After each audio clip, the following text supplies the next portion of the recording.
change this. Okay. Um, I really hope my microphone is picking this up because last time people said I wasn't audible enough, so I will try to speak louder, I guess. Gosh. Okay. So um, I should have done this since, but like I said, I'm busy and I cannot follow a schedule. It would seem, but I'm going to be solving question 6 and question 7. So apparently, I talk too much. No one actually said that, but I feel like I talk too much because I wanted to use like 5 minutes for the last video, and I used 13 minutes for just one question. So there might be a trace of talkativity in my genes, I guess. So we are going to be solving question 6 and question 7. So this is question 6, and this is question 7. So it's basically the same data sets. Uh, it's not basically the same, it's the same. So we have this question for question 6. Which food item appears most often in the transactions? So which food item appears most often in the transactions? Let's see.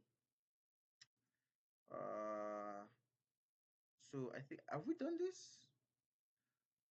Oh, okay. Probably haven't. But basically, it's just asking us to find out of all these food items that we did last time, which of them appears the most? Which of them appears the most? There's really no other explanation for that. So let's just quickly delete this. I don't want to be cluttered up. Delete this. Delete this as well. Delete. So I'm just going to call this food item the most. So thinking about that, because I've actually not gone through this before. This is the first time I'm looking at it. So thinking about that, it says which one appeared the most, and I recently learned of a group by function. So it's a function that basically groups all items in a column in a specific way. So it's like your what do they call this? I'm very sorry. Why is it? It's like at the tip of my tongue. I've just forgotten it. I don't know why. It's like a pivot table. So basically, you can arrange different columns based on a particular or other column. So we can arrange the food column using the group by function, and then arrange it to in order of which one is more frequent using the count function. So here's what I'm saying. We use the group by function, and it says row fields. So the row fields will be food. Good, very good. So the values in this case, we can just select any value at this point. You can just select any column. So we select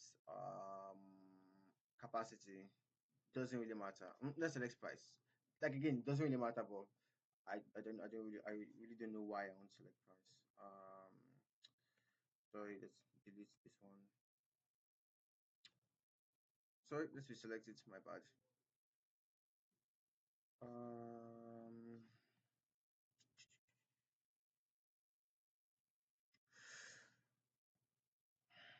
okay.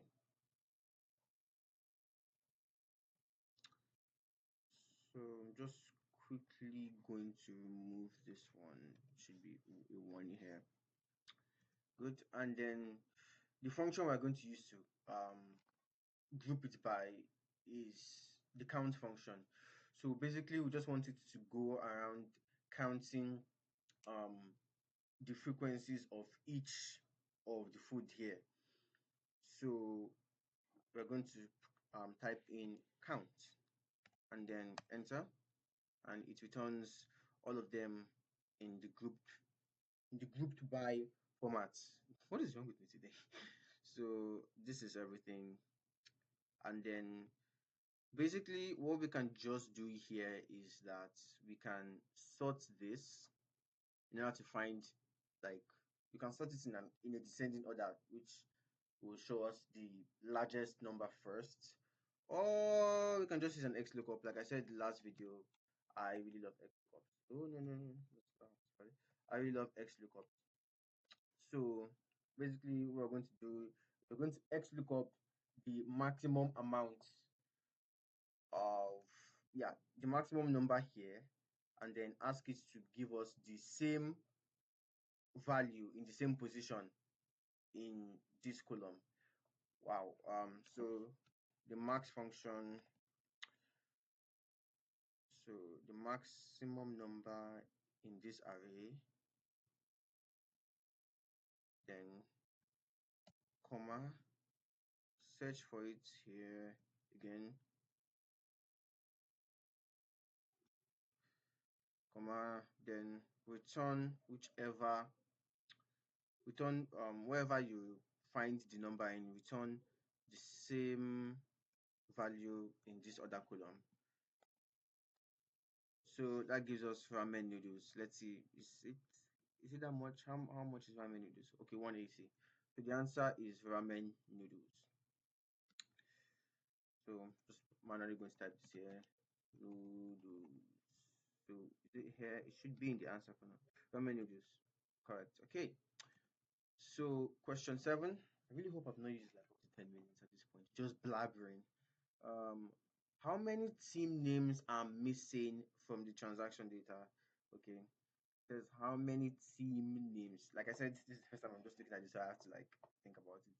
How many team names are missing from the transaction data?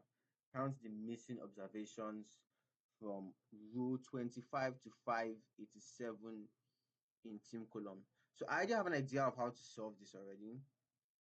So these are the team names, and you can see some of them are blanks here. So it's asking us to find, yeah, in the team name column, but it says from row 25 to 5874. Let's see, does this match? It says row 25 here.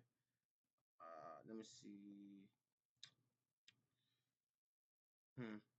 Something is probably wrong with the columns. So we're going to start counting from here, and we're going to find out how many names are missing. So like I said, I have an idea of what to do here already. And I remember I mentioned it in the last video I did. So basically I was going on rambling about the various versions of count they have. So remember the count function, the function that just goes around each row or each column, whichever one you choose. And it just basically counts the numbers that are inside. So irrespective of the value that is inside the column, maybe 2, maybe 3, whatever you have, as long as it's a number, it will just go to each column and see if there's a value there, it counts it. So let's say you have 1, 2, 3, 4, 5, and I use a count function on all this.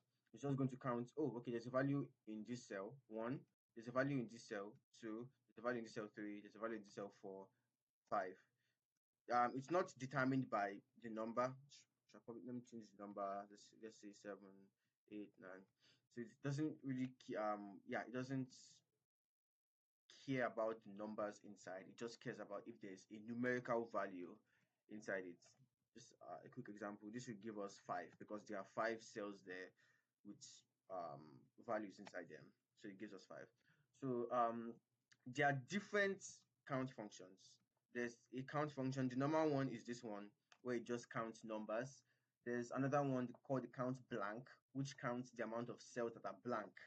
So in an array, you give it an array, and then it goes and finds which ones are blank, and it counts the number of them that are there.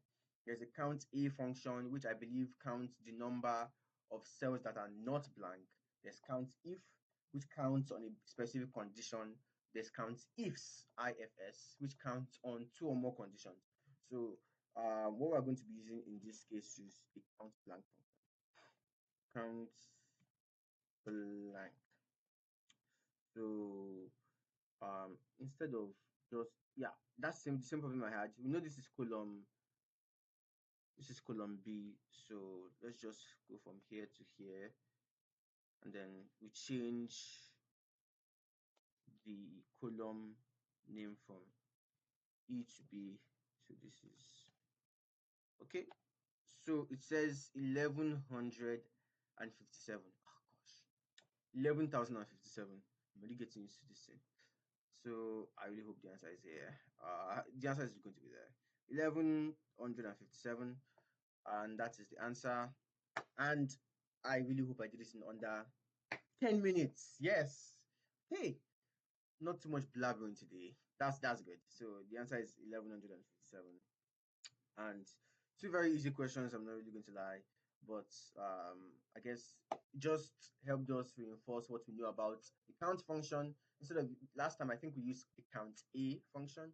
Today we use the count blank function. So two of them are literally the opposite of each other. And then I believe at the beginning we used the group by function, and then we also use the xlookup again, as well as the max function. So basically use five functions today. Uh, Once again, it's yeah, Excel is very cool. Um, Knowing all these functions and knowing when to use them. Oh, this question is what I've been given, and this is what I'm supposed to do is very, very awesome. And the more you practice, the more like quick you get. So have a nice day. If you want to um get access to most of these data cases or yeah, these case files, you can message me. Most of you that are watching this video are probably people from my WhatsApp, so you can literally message me. And then, yeah, have a good day, everyone, or a good night. Peace.